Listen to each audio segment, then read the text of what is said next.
is initial responses from the authorities and economists. When a bubble is being formed or even soon after it bursts, they underestimate the problem or deny its very existence. In Japan, after real estate price started to decline, people talked about a reversal and subsequent upturn. Even after property prices continued to fall for some time, society denied the possibility that decline would lead to a financial crisis or stagnation of the macroeconomy. In the case of the bursting of the housing bubble in the United States and sovereign debt crisis in Europe, the initial reaction was also underestimation of the problem.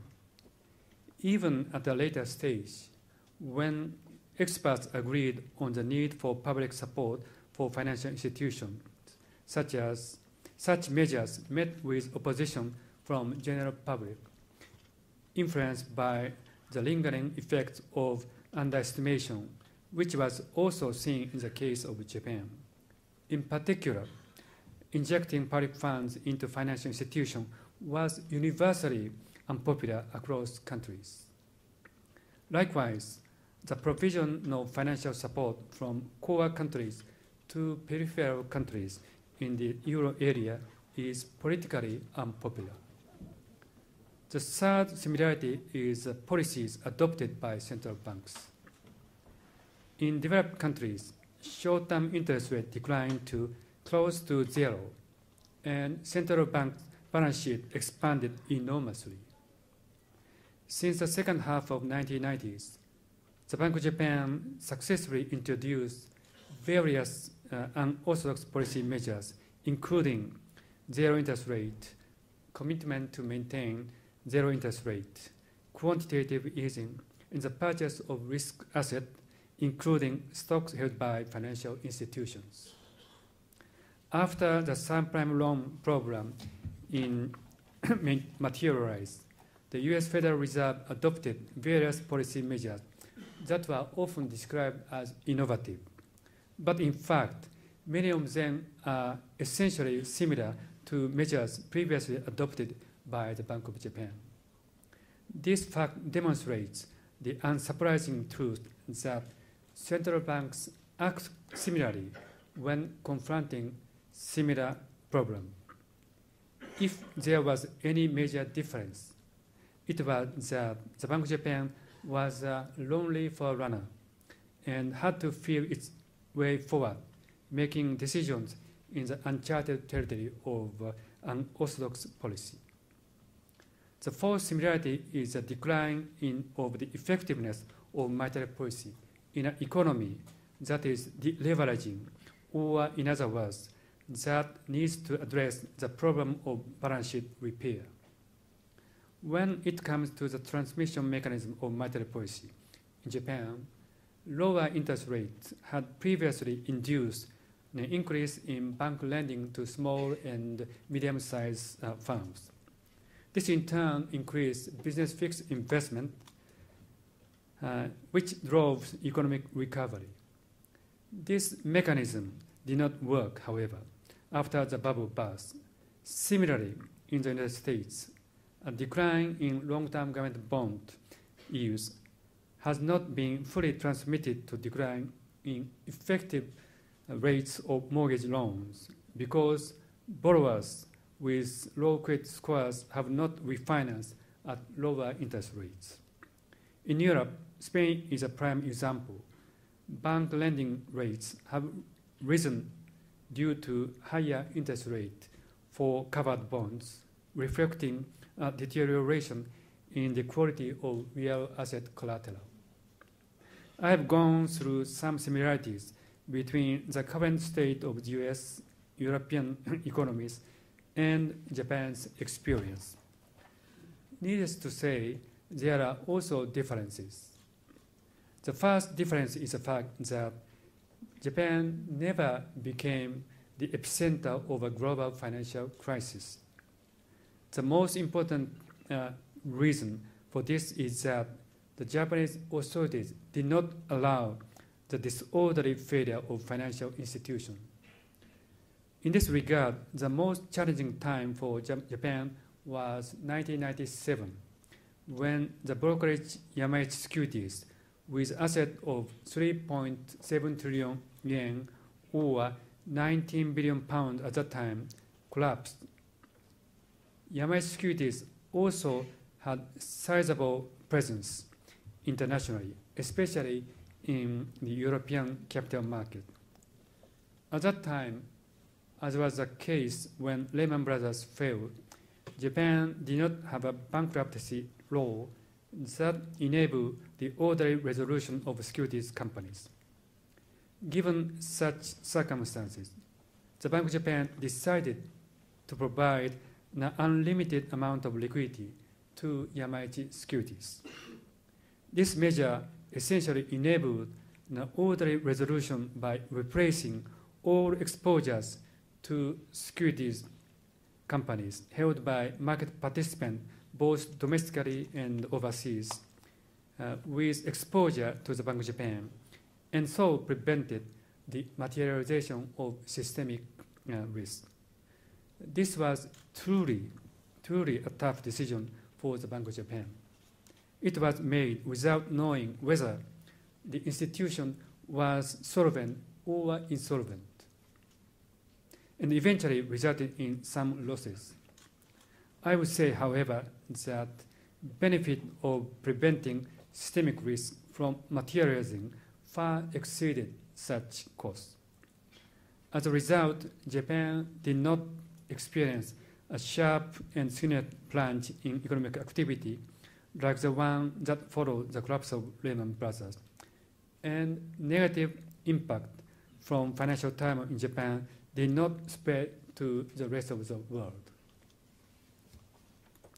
The second difference is the length of time before the economy was exposed to acute market pressures after bubble burst.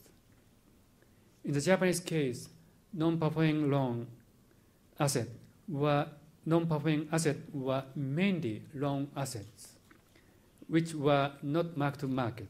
For that reason, it took more time before unrealized losses were recognized, and correspondingly, it took longer for the financial institution involved to be exposed to acute market pressures.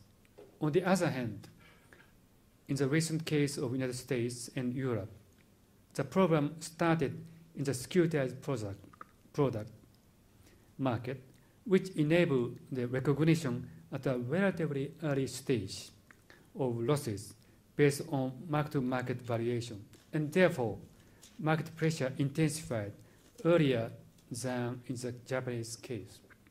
As a result, a financial crisis materialized at an early stage, and financial system stability measures were introduced in a relatively prompt manner. Examining these differences further, however, the plunge in output might have been limited in the case of Japan simply because the scope of the crisis was confined within country.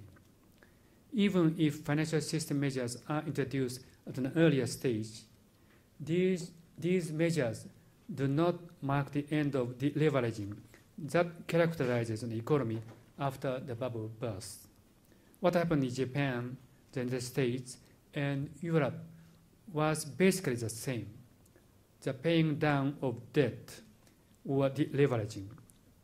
For the purpose of considering policy responses after the bursting of a bubble, I believe that examining similarities and difference in this way show that it is most constructive to focus on similarities instead of differences, and then consider factors peculiar to each country.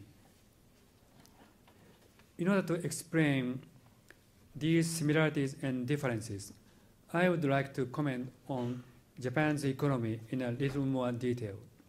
Specifically, I will explain some facts about economic growth in Japan by looking at three different time horizons. First, examining the long-term growth trend. Japan is known as a country which once recorded surprisingly high growth rates, just like China has done in recent years. The peak period of Japan's high growth era was 15 years from 1956 to 1970, during which real GDP grew at 9.7% annually. Incidentally, this growth rate is exactly the same as that recorded by China in the period starting in the early 90s.